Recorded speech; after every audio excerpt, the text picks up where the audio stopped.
হলো সিস্টেমের ফিগার যেটা দেখেছি সেখানে আছে। আমরা বলছিলাম যে কি ইনপুট ছিল অপরচুনিটি এন্ড ডিমান্ড, আর আউটপুট ছিল ভ্যালু, ভ্যালু আর বাকি সবগুলো কিন্তু ছিল কম্পোনেন্ট। তো কম্পাউন্ড। সুতরাং এখানে অপরচুনিটি এন্ড ডিমান্ড হবে। আমরা ফিগারে একটু ফেরত যাই। এই যে ফিগারটা দেখেন, গাইডিং প্রিন্সিপাল, গভর্নেন্স, সার্ভিস হলো chain, practice and continual improvement. এইগুলো ছিল আমার কম্পোনেন্ট পাঁচটা। আর অপরচুনিটি ডিমান্ড যে ইনপুট অংশে দেওয়া হয়েছে, ভ্যালুটা দেওয়া হয়েছে আউটপুটে বা আউটকামে।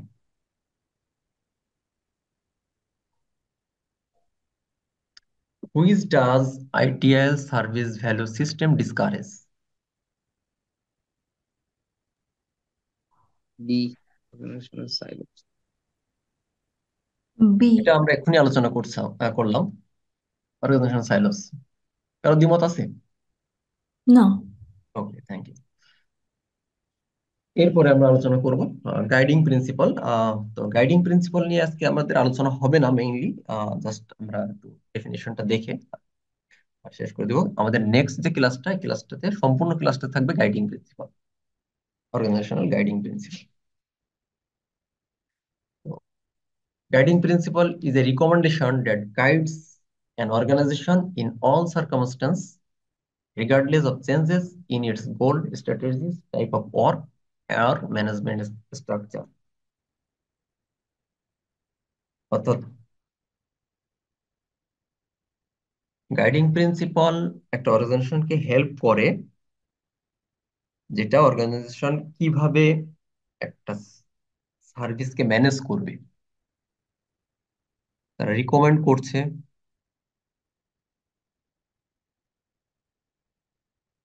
A guiding principle help organization to adopt and adapt ITIL guidance to their specific need. They encourage and support continual improvement at all level. আচ্ছা, গতদিন আমি আপনাদেরকে একটা বই দিয়েছিলাম, আপনারা সবাই মনে হয় বইটা ডাউনলোড করেছেন। জি ভাইয়া। বইটা কি কেউ একটু খুলে দেখছিলেন? জি দেখছি, ওইটা হলো আহ, এগুলো আরো ডেসক্রাইব করা আছে হ্যাঁ, আমি ওই কথাটাই বলতে চাচ্ছি। বইটাতে এবং দেখবেন যে এক্সাম্পল এক- আছে কিছু একদম পারফেক্ট। এক্সাম্পল আকারে ডিসক্রাইব করা আছে। বইটা হচ্ছে দেখাচ্ছে, আমরা জিস্ট পয়েন্টটুকু নিয়ে আলোচনা করি, কিন্তু বইটাতে হচ্ছে লাইন বাই লাইন। তো আপনারা সময় পাইলে বইটা একটু দেখেন। ভাইয়া আপনার কথা আসলে ইয়ে হয়ে যাচ্ছে, মানে এখন শুনতে ইন্টেন্সিটি পাচ্ছেন? এখন পাচ্ছি কিন্তু ইন্টেন্সিটি থাকতেছে না। Uh,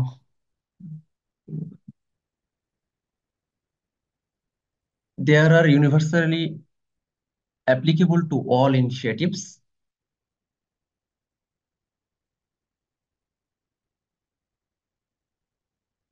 সার্ভিস আইটিএল গাইডিং প্রিন্সিপালের যে সাতটা প্রিন্সিপাল, এখানে সে সাতটা প্রিন্সিপালের নাম দেওয়া আছে। যে এক নম্বর প্রিন্সিপাল ছিল start where you are, focus on value, progress iteratively with feedback, collaborate and promote visibility, think and work holistically, keep it simple and practical, এবং সর্বশেষ অপটিমাইজ এন্ড অটোমেট। এই সাতটা প্রিন্সিপাল গাইডিং প্রিন্সিপাল আছে। এই সাতটা নিয়ে আমরা নেক্সট দিন এক্সাম্পল, কেস স্টাডি গুলো আমরা করবো। আচ্ছা, আজকে তো অনেকে আসেনি। নেক্সট দিন আমাদের ক্লাসটা আসলে, ওই দিন তো নির্বাচনের আগের দিন, জানেন সবাই। তো ওই দিন ক্লাসটা আসলে নিতে পারবো না, আমার আবার পরের দিন নির্বাচনের ডিউটি আছে। তো আমরা এর পরে যে আমাদের শিডিউল থাকবে, সেই দিন ক্লাসটা নিব। জি আর ওই দিন সম্ভবত ট্রেনিং একাডেমি কি করবে আমি জানি না, ওরাও হয়তো ওই দিন অফ রাখতে পারে। বাট আমার পার্সোনাল একটু প্রবলেমের কারণে হয়তো আমাদের আগের রাত্রে চলে যেতে হতে পারে যে ডিউটি করতে। জানি না এখনো ইয়ে কোথায় পড়ছে, কেন্দ্র কোথায় পড়ছে, বাসা থেকে কত দূরে, সেটা নিয়ে একটু কনফিউশন, টেনশনে আছি।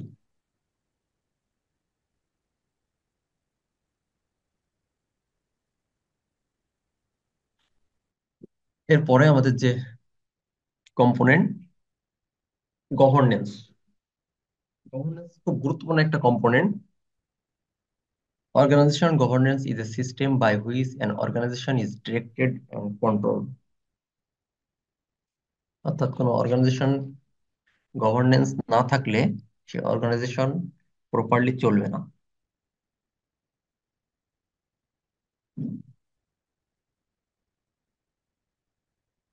সো আমরা যখন গভর্নেন্স নিয়ে কথা বলি, responsible evaluate, directing and monitoring এর জন্য,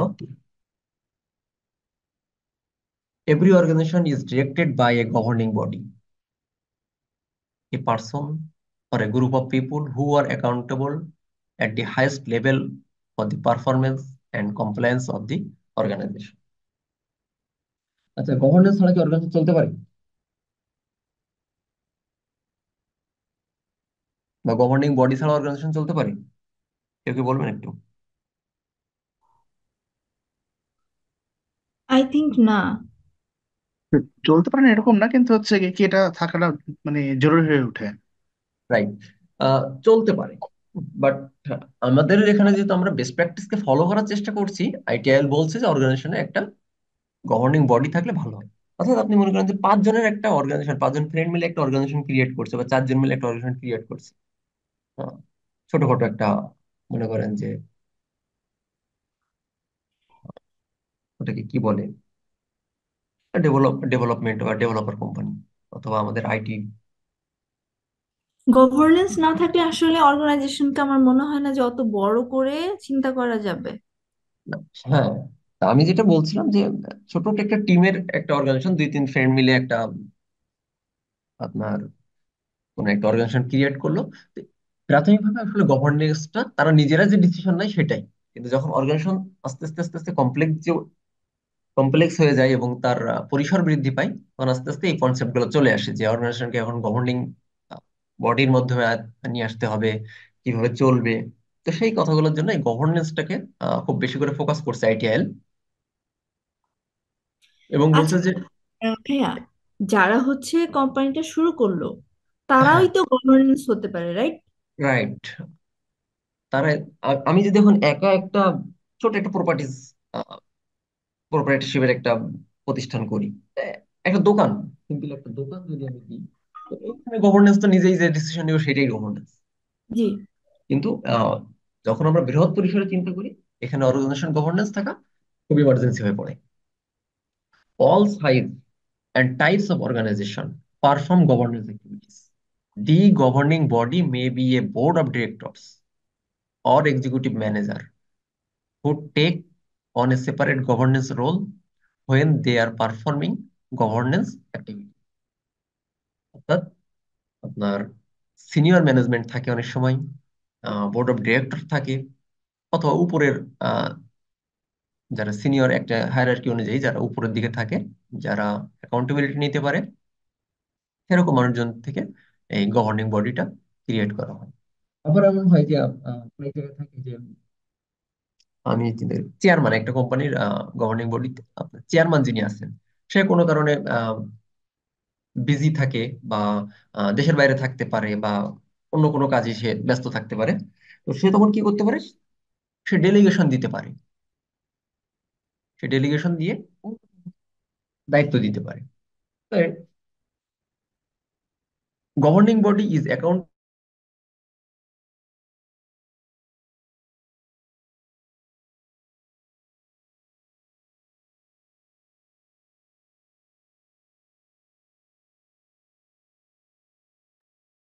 ভাই আপনার সাউন্ড শোনা যাচ্ছে না।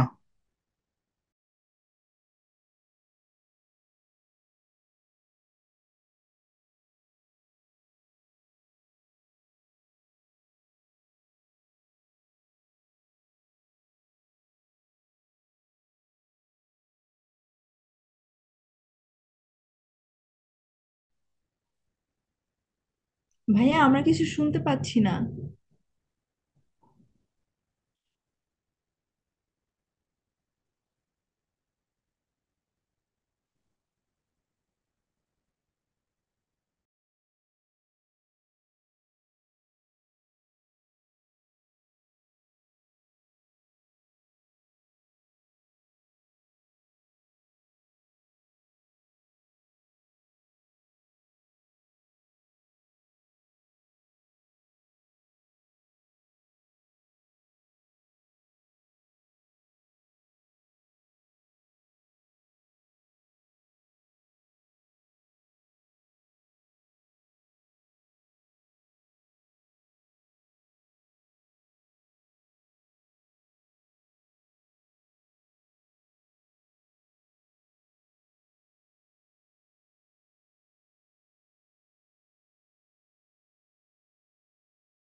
আমাকে শুনতে পাচ্ছেন?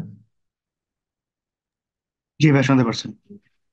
আপনারা কি ডিসকানেক্ট হয়ে গেছিলেন নাকি লাইন ছিল? ভাই আমরা ডিসকানেক্ট হয়নি, আপনি এখন থেকে ডিসকানেক্ট হয়ে রেখেছিলেন। আমার ইন্টারনেট চলে গিয়েছিল, এখন আসেনি, মোবাইল হটস্পট করলাম, কিন্তু কেন হলো বুঝলাম না। ইন্টারনেট কানেকশনটা হয়তো ডিসকানেক্ট হয়ে গেছে। এটা ইনসিডেন্ট না প্রবলেম, কি বলবেন?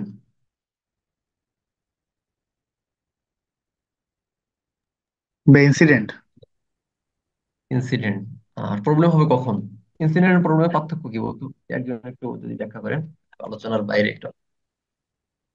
এগুলো প্রবলেম। আছে আমাদের সামনে, কিন্তু আছে ইনসিডেন্ট ম্যানেজমেন্ট, আমরা যখন বেস্ট প্র্যাকটিস করব জি। আহ আরো 2টা ক্লাস পরে, তখন এই ইনসিডেন্ট ম্যানেজমেন্ট, প্রবলেম ম্যানেজমেন্ট এগুলো আছে।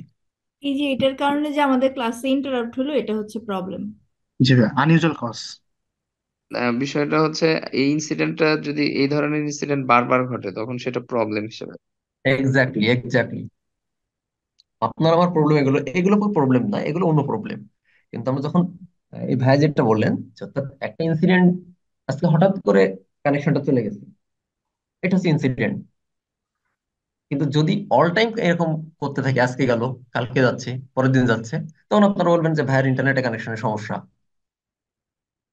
এটা হচ্ছে প্রবলেম, যেটা ইনসিডেন্টটা ঘটতে ঘটতে একসময় রেগুলার হয়ে যায়, তখন সেটাকে আমরা প্রবলেম হিসেবে বিবেচনা করি। তো যাই হোক, governance, the governing body assign responsibility for and direct the preparation হ্যাঁ, এন্ড আমরা ইমপ্লিমেন্ট। স্ক্রিনটা দেখতে পাচ্ছি না। বাকিরা কি দেখতে পাচ্ছেন? শেয়ার করতে হবে। আমি তো শেয়ারই করিনি।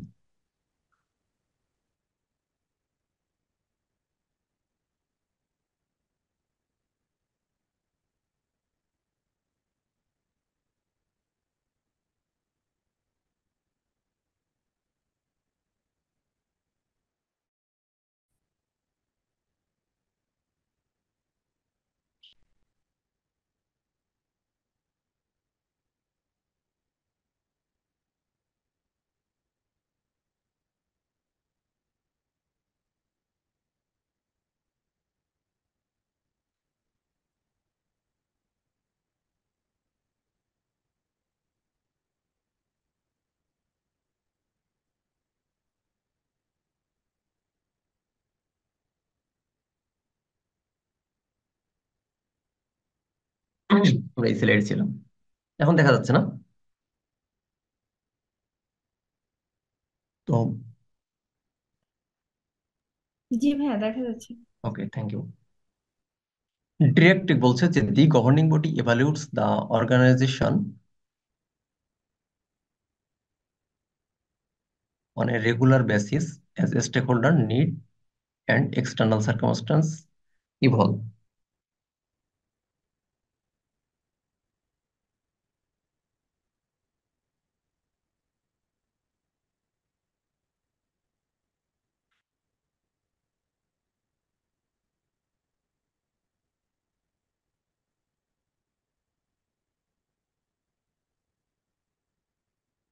এবং মনিটরের কথা বলছে যে the governing body monitors the performance of organization and practices, products and services. অর্থাৎ 3টা যে কম্পোনেন্ট এটি গভর্নেন্সের, একটা হচ্ছে এভালিউট, একটা হচ্ছে ডিরেকশন, আর একটা হচ্ছে মনিটর। আমরা পরে দেখি, বলছে যে the governing body should also have visibility of the outcomes of continual improvement activities and measurement of value for organization and its stakeholder. Governing বডিকে কি কি কাজ করতে হবে?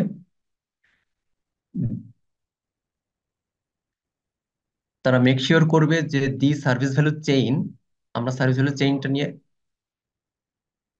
নেক্সট দিন আরো বেশি আলোচনা করব, and the organisation practice work in line with the direction given by the governing body. অর্থাৎ গভর্নিং বডি থেকে যে ডিরেকশনটা আসবে, সেইটা যে সার্ভিস ভ্যালু চেইন এবং আমাদের যে প্র্যাকটিসটা থাকবে, প্র্যাকটিস গুলো আছে, এই প্র্যাকটিস গুলো যে প্রপারলি হচ্ছে, সেটা তারা মেক শিওর করবে। The governing body of the organization maintains oversight of service value system. Both the governing body and management at all level maintain alignment through a clear set of shared principle and objectives. Governing body আর ম্যানেজমেন্টের মধ্যে পার্থক্যটা কি কেউ একজন বলবেন?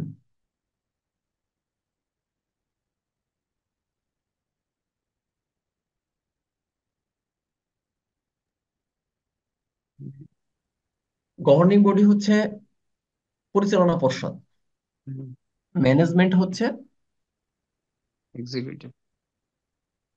আহ, বলবেন কেউ?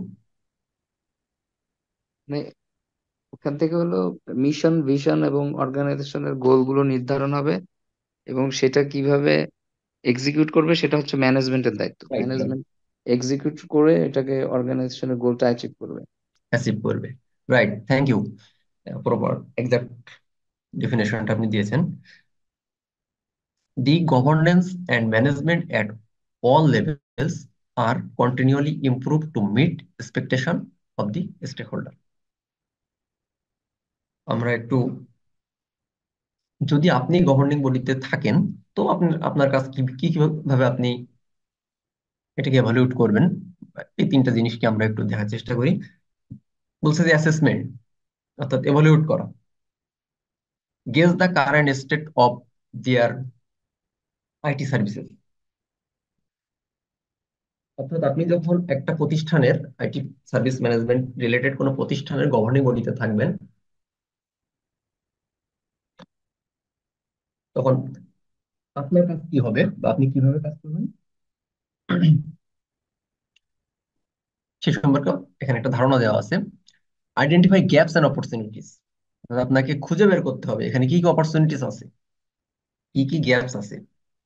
Ensure alignment with organisation vision and strategy. তো এটাকে বলতেছে যে এটা একটা আইটি হেলথ চেক আপের মতো, যেটা potential problem before they even occur, taking the wheel with directing. অর্থাৎ ডিরেকশন লেভেলের কি কি কাজ আছে, setting clear objective and deciding the roadmap for IT services। অর্থাৎ অবজেক্টিভটা খুব ক্লিয়ারলি ডিফাইন করতে হবে, রোডম্যাপ ক্রিয়েট করতে হবে, ensuring the all IT decisions align with business goal, providing a clear direction for the IT teams so that they exactly where they are headed। এবং সর্বশেষ যেটাকে বলা হচ্ছে যে monitoring, continuously observing the IT service and process, catching discrepancies and ensuring everything's ticking as it should, collecting data for the performance analysis so you are always in the know। অর্থাৎ আপনাকে monitor করতে হবে। প্রথম কথা হচ্ছে আপনার ডিরেকশনটা ভালো হতে হবে, আপনাকে জানতে হবে আপনি আপনার অর্গানাইজেশনটা কিভাবে চলতেছে, ফার্স্ট হচ্ছে সেটা। এরপরে হচ্ছে আপনাকে ডিরেকশন আপনার দিতে হবে যে কিভাবে অর্গানাইজেশন চলবে, আপনার ডিসিশন নিতে হবে। এবং থার্ড অনে বলছে যে আপনাকে প্রপারলি মনিটর করতে হবে। এই তিনটা অংশের কথা বলা হচ্ছে। এরপরে যে আমাদের কম্পোনেন্টটা আছে সেটা হচ্ছে central component service value chain. এটা আমরা আজকে একটু ডেফিনিশনটা জেনে নিব, এবং নেক্সট দিন তো আমরা বললাম যে গাইডিং প্রিন্সিপাল নিয়ে আলোচনা করব, তারপরের ক্লাসে আলোচনা করব সার্ভিস ভ্যালু চেইন নিয়ে। তো সার্ভিস ভ্যালু চেইন বলছে যে central element of service value system is the service value chain, an operating model which outlines the key activities required to respond to demand and facilitate value realization through the creation and management of product and services. Service value chain interconnected activities that an organization performs to deliver a value, product, and services to its customer. Service value chain এর 6টা element আছে। একটা হচ্ছে plan, একটা হচ্ছে improve, আর মাঝখানে যেগুলো আছে এঙ্গেজ করা, design and transition, obtain or build, deliver and support. এই 6টা এলিমেন্ট আছে সার্ভিস ভ্যালু চেইনের। এই ফিগারটা নিয়ে আমাদের আরেকদিন ফুল আলোচনা হবে। এরপর হচ্ছে প্র্যাকটিস। প্র্যাকটিস আসলে শেষ তিনটা ক্লাস, মক মক ক্লাসের আগের যে তিনটা ক্লাস, এটা হচ্ছে আমাদের 34 প্র্যাকটিস আছে আমাদের আইটিএল এ, 34টা প্র্যাকটিস। এবং ওখান থেকে আমাদের অনেকগুলো যারা এক্সামের প্রিপারেশন নিচ্ছেন তাদের জন্য ওখান থেকে অনেকগুলো কোর্স তো practice is a set of organizational resources designed for performing work and accomplishing an object. প্র্যাকটিসটা তিনটা ভাগে ভাগ করা হয়েছে: একটা general management practice, service management practice, আর টেকনিক্যাল ম্যানেজমেন্ট প্র্যাকটিস। এরপরে আমাদের সর্বশেষ যে টপিকটা সেটা হচ্ছে কন্টিনিউয়াল ইমপ্রুভমেন্ট। কন্টিনিউয়াল ইমপ্রুভমেন্ট বলতে কি বোঝা যাচ্ছে? Takes place in all areas of an organization and at all level from strategic to operational। অর্থাৎ যে কোনো জায়গায় ইমপ্রুভমেন্ট করার সুযোগ আছে, এটা আমরা বলতেই পারি। অর্থাৎ একটা অর্গানাইজেশনের শুরু থেকে শেষ পর্যন্ত যতগুলা কম্পোনেন্ট আছে, যতগুলা স্টেপ আছে, সব স্টেপে এই কন্টিনিউয়াল ইমপ্রুভমেন্টটা কাজ করে। Continuous improvement ensures করছে whether IT services are continuously aligned to stakeholder expectation।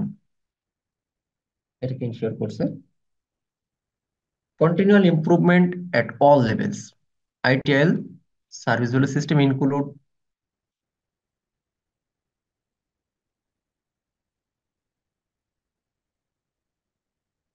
the ITIL continual improvement model। অর্থাৎ continual improvement একটা মডেল তারা দাঁড় করিয়েছে। দি কন্টিনিউয়াল ইমপ্রুভমেন্ট প্র্যাকটিস, কি কি প্র্যাকটিস আছে সেই প্র্যাকটিসটাকে তারা আইডেন্টিফাই করেছে। আর সর্বশেষ বলছে যে the improve service value chain activity. Service value chain যেটা, এখানে অ্যাক্টিভিটি গুলো কিভাবে ইমপ্রুভমেন্ট কাজ করা যায় সেই কথাগুলো সেখানে বলছে। ITIL continual improvement model, it offers a structured approach to the organization in order to bring improvements। এর একটা স্ট্রাকচার্ড অ্যাপ্রোচ ITIL করছে, যেটা আমরা একটু পরে আলোচনা করব। আহ, আমাদের দুইটা অ্যাপ্রোচ আছে। একটা হচ্ছে পিডিসিএ। পিডিসিএ অ্যাপ্রোচ সম্পর্কে আপনাদের কি আইডিয়া আছে? Plan, do do, check act. Check, act, right. একটা হচ্ছে পিডিসি অ্যাপ্রোচ। আর আমাদের আজকে যে, হ্যাঁ,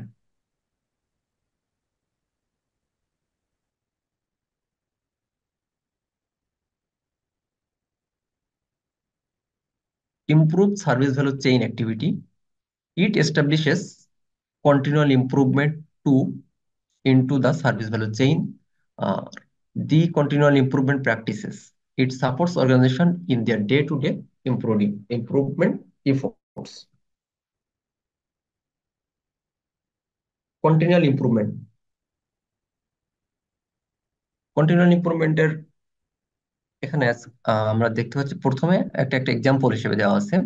how do we keep the momentum going. অর্থাৎ আপনি যখন একটা অর্গানাইজেশনে আছেন বা কোনো সার্ভিস প্রতিষ্ঠানে আছেন, তখন আপনাকে প্রথমে যেটা দেখতে হবে, হোয়ার ইজ দা ভিশন। যদি আপনাকে, এটা হতে পারে বিজনেসের vision, mission, goals and objective. Vision, তো অর্গানাইজেশন, প্রত্যেকটা অর্গানাইজেশনের ক্ষেত্রে একটা মিশন ভিশন থাকবে, গোলস থাকবে, অবজেক্টিভ থাকবে। ফার্স্ট। সেকেন্ড ওয়ানে বলা হচ্ছে হোয়ার আর উই নাও। অর্থাৎ অর্গানাইজেশন যখন আপনি কাজ করছেন, অর্থাৎ আপনি ইমপ্রুভমেন্টের ক্ষেত্রে আপনি এখন এই মুহূর্তে কোথায় আছেন, এটা বলছে পারফর্ম বেসলাইন অ্যাসেসমেন্ট। এখন আপনাকে যদি বের করতে হয় যে আপনি কোথায় আছেন, আপনার অর্গানাইজেশনটা কোন অবস্থায় আছে, তখন আপনাকে অ্যাসেসমেন্ট করতে হবে। Where do we want to be. এরপর হচ্ছে আপনার লক্ষ্যটা কোথায়, আপনি কোথায় যেতে চাচ্ছেন, তখন আপনাকে টার্গেট সেট করতে হবে। Define measurable target. How do we get there. এরপরে বলছে যে আপনি সেইটা, যে টার্গেট গুলো আপনি সেট করলেন, এই টার্গেট গুলো আপনি কিভাবে অ্যাচিভ করবেন। তখন কি করতে হবে? Define the improvement plan.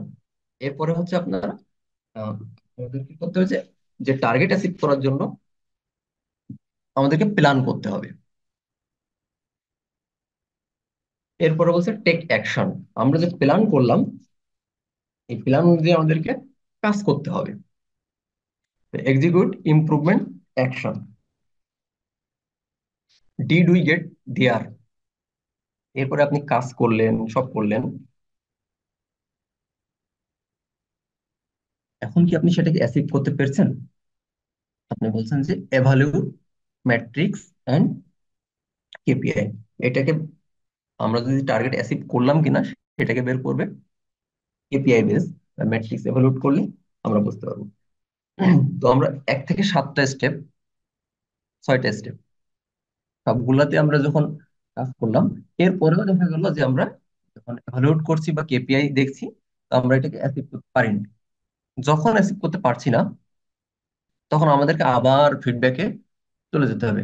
How do we keep the momentum going? আবার কি করতে হবে আমাদের? তো এখান থেকে কিন্তু কোশ্চেন আসে। এখানে আহ, আমাদের আইটিআইএল এর যে কন্টিনিউয়াস ইমপ্রুভমেন্ট মডেল, সেই মডেলটা হচ্ছে এটা। প্রথমে আমাদের ভিশন ঠিক করতে হবে, তারপরে আমাদের অবস্থান ঠিক করতে হবে। অবস্থান ঠিক করতে হবে অ্যাসেসমেন্টের মাধ্যমে। এরপরে আমরা কি চাচ্ছি অর্থাৎ টার্গেট ফিক্স করতে হবে। এরপরে টার্গেট অনুযায়ী আমাদের ইমপ্রুভমেন্ট প্ল্যান করতে হবে, এবং তারপরে প্ল্যান এক্সিকিউট করতে হবে। সর্বশেষ আমাদের এভালুয়েট করতে হবে যে আমরা কোন অবস্থানে আছি। তো আজকে আমাদের মোটামুটি আলোচনা এ পর্যন্তই থাকবে। নলেজ চেক দেখি। Where activity contribute the where are we now step of the continual improvement model. B. Performing আমরা baseline কোথায় আছি? assessment. Baseline line assessment. Baseline assessment which includes governance, management practice, continual improvement.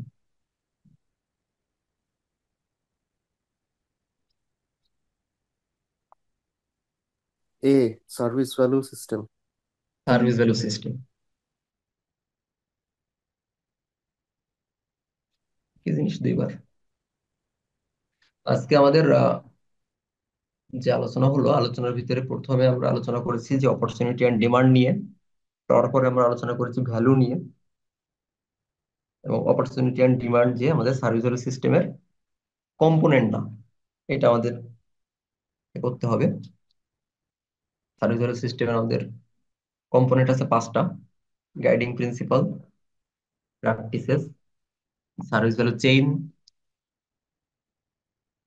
আর কোনটা, continual improvement, আর governance. এই 5টা। তো আপনাদের আজকে কোনো কোশ্চেন আছে?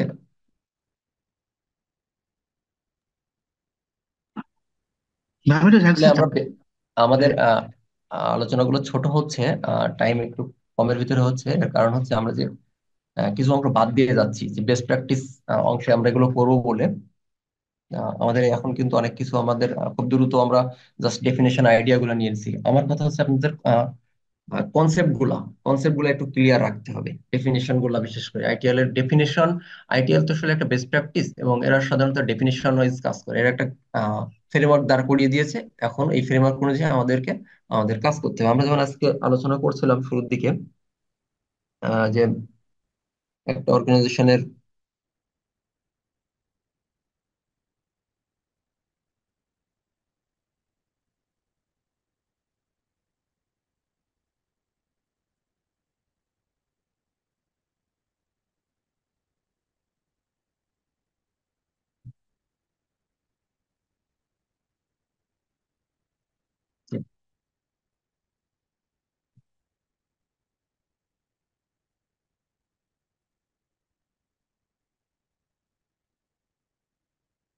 কোনটা যেন মনে করলাম,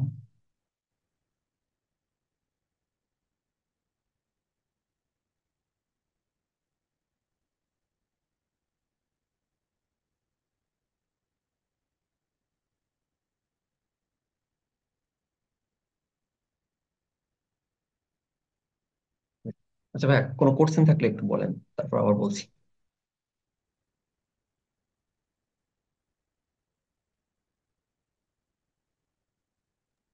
কোশ্চেন নাই ভাইয়া, জাস্ট এই ডেফিনেশন গুলো মনে রাখাটা একটু ডিফিকাল্ট আর কি, হ্যাঁ, সব আমি ওইটা এরকম নিয়ে লাগে। একটা আর কি বলতে বলতে ভুলে গেলাম, কোন বিষয়টা নিয়ে আমি একটু কথা বলতেছিলাম। যে কোশ্চেন গুলো হয় হচ্ছে একদম ডেফিনেশন ওয়াইজ, ওরা ফ্রেমওয়ার্ক দাঁড় করিয়েছে এবং জাস্ট ইমপ্রুভমেন্টের জন্য হচ্ছে তারা অর্গানাইজেশনকে একটা ফ্রেমওয়ার্ক দাঁড় করিয়ে দিয়েছে এবং সেই অনুযায়ী কাজ করতে বলছে।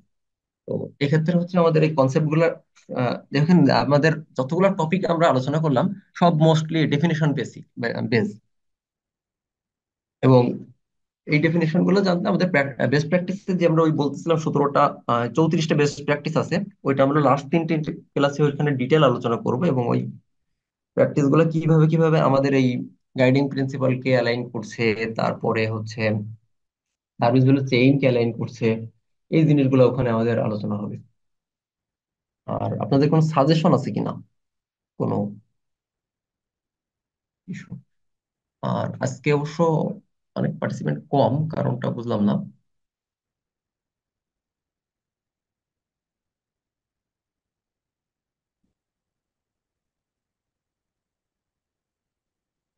কোনো সাজেশন?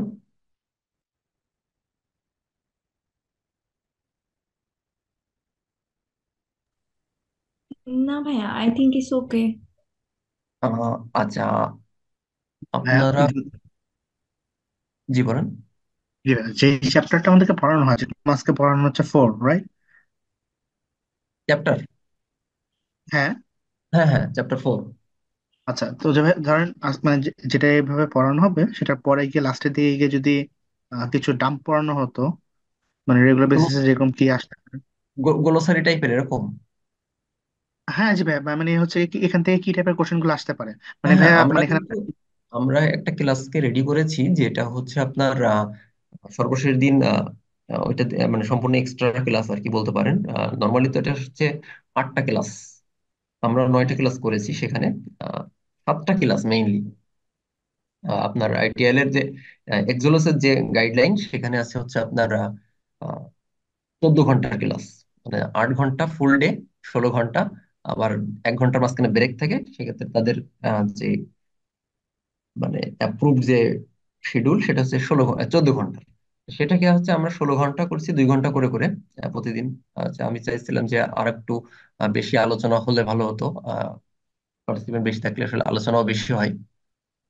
আর লাস্টের ক্লাসটা রেখেছি আমাদের কোশ্চেন গুলা, মানে যারা এক্সামের প্রিপারেশন নিচ্ছেন কোশ্চেনটা কেমন হয়, আহ এবং শেষে 1 ঘন্টার একটা আমরা 1 ঘন্টা আলোচনা করলাম, বা কোশ্চেন গুলা আহ, একটু ইয়ে করলাম, বা আপনারা একটা পরীক্ষা দিলেন, একটা আমি পোস্ট করছেন রেডি করলাম, একদম মক রিলেটেড, অনলাইনে আমরা একটা পরীক্ষা ইয়ে করলাম, এরকম কিছু বলছেন? ভাই ওটা তো আছেই, মানে প্রতিটা হ্যাঁ, ক্লাসের পরে লাস্টে হচ্ছে কি যে চ্যাপ্টারটা মানে অর্থাৎ নিয়ে আজকের এই টপিক গুলা থেকে কি কি ধরনের কোশ্চেন নর্মালি আসে? হ্যাঁ ভাইয়া, আমি এইভাবে বলছিলাম। আচ্ছা, ধরেন মানে একটা ধরেন 5টা বা 10টা কোশ্চেন, মানে একটা আইডিয়া পেয়ে যেতাম তাহলে হচ্ছে কি এখান থেকে এই টাইপের কোশ্চেন গুলো আসতে পারে। ভাই আমি যে কোশ্চেন গুলা এই যে প্রতিদিন এই যে এখানে নলেজ চেক বলে যে কোশ্চেন গুলো নিয়ে এসেছি, এগুলো হচ্ছে আপনি যেটা বলছেন ওইগুলো আমি আপনার একটা কাজ করতে পারি, আমি এগুলো আর একটু বাড়াই দিতে পারি। এই জি। কোশ্চেন গুলাই কিন্তু আসে, মানে এখানে হচ্ছে নলেজ চেক মানে যে জাস্ট আমাদের একটু রিমাইন্ড করা ওর জন্য না, এই কোশ্চেন গুলা হচ্ছে আমি এই টপিক থেকে এই কোশ্চেন গুলাই আসছে নর্মালি প্রিভিয়াস ইয়ার গুলাতে, অনেক প্রিভিয়াস বুঝতে- অনেক পরীক্ষাতে। ঠিক আছে, থ্যাংক ইউ। হ্যাঁ, তো একটা কাজ করা যেতে পারে, এগুলো আর একটু বেশি দিয়ে আমরা মানে যাতে করে আমাদের আর একটু প্র্যাকটিসটা হয়ে যায় সাথে সাথে। জি শিওর, ভালো হয় সেটা। হ্যাঁ, ঠিক আছে, থ্যাংক ইউ। আপনারা হচ্ছে যেহেতু আমাদের নেক্সট ক্লাসটা হবে না, আমি আপনাদেরকে সবার কাছে একটু বলবো যে কারণ হয় কি যে কোর্সগুলা 2 দিনের কোর্স যেটা হয় ফিজিক্যাল ক্লাসগুলাতে, একবার আলোচনা শেষ হয়ে গেলে ওইটা আর কখনো মানে খুলে দেখা হয় না, যে 2 দিনেই কোর্স করলাম, সেকেন্ড দিন ক্লাস শেষে এক্সাম দিয়ে বাসায় চলে গেলাম সার্টিফিকেট নিয়ে, কাজ শেষ। আর কিন্তু প্র্যাকটিস করা হয় না, আর দেখা হয় না। আর এখানে হচ্ছে যেহেতু অনেক দিনের ক্লাস, অলমোস্ট 1 মাস ধরে আমরা এই ছোট ছোট করে করে ক্লাস ডিজাইন করা, তো আপনার ওই যে আজকে যে টপিকগুলো হলো, জাস্ট টপিকগুলোর নাম এবং ওই টপিকের ভিতরে কি কি আমরা দেখলাম, বই আমি তো আপনাদেরকে একটা বই দিয়েছি। আহ, এই বইটা আপনারা একটু দেখলে আপনাদের একটু সুবিধা হবে আর কি, বুঝতেও সুবিধা হবে। কারণ এর মোস্টলি টার্ম গুলা সব আমরা জানি, সেটাকে আবার টেকনিক্যালি একটু অন্যভাবে বলছে। দেখেন, যে যে টার্ম গুলো আমরা ইউজ করি, এখানে কোনো টার্ম আমাদের অজানা না, কিন্তু সবগুলো টেকনিক্যালি তারা আবার একটু নতুন ভাবে নিয়ে আসার চেষ্টা করছে। তো এই জন্য বললাম যে হচ্ছে আপনারা বাসায় যখন যদি সম্ভব হয়, জাস্ট টার্ম গুলো একটু দেখে নেবেন, তাহলে আমাদের আহ, বুঝতে আরো সুবিধা হবে। এটাই আর কি। তো আমরা ইনশাল্লাহ নেক্সট ক্লাস কবে হতে পারে? 6 তারিখে তো, 6 তারিখে তো হচ্ছে না, 6 তারিখের পরে আছে আর 9 তারিখ, আর আগামী মঙ্গলবার যেটা, এই দিন আমরা বলবো ইনশাল্লাহ, যদি কোনো ডিফিকাল্টিস না থাকে।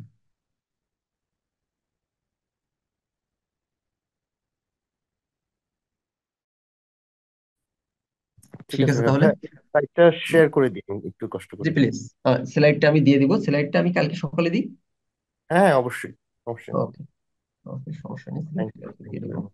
আমি দেখি এই সপ্তাহের ভিতরে, যেহেতু আমরা ক্লাস করব না, বাট এই সপ্তাহের ভিতরে আমি আপনাদেরকে কিছু প্র্যাকটিস এক্সামের ওই কোশ্চেন, যেটা ওইটা যদি দিয়ে দিতে পারি তাহলে ভালো হয়। জি, ঠিক খুব আছে, ভালো হয় থ্যাংক ইউ, সেটা। আসসালামু আলাইকুম। ওয়ালাইকুম আসসালাম।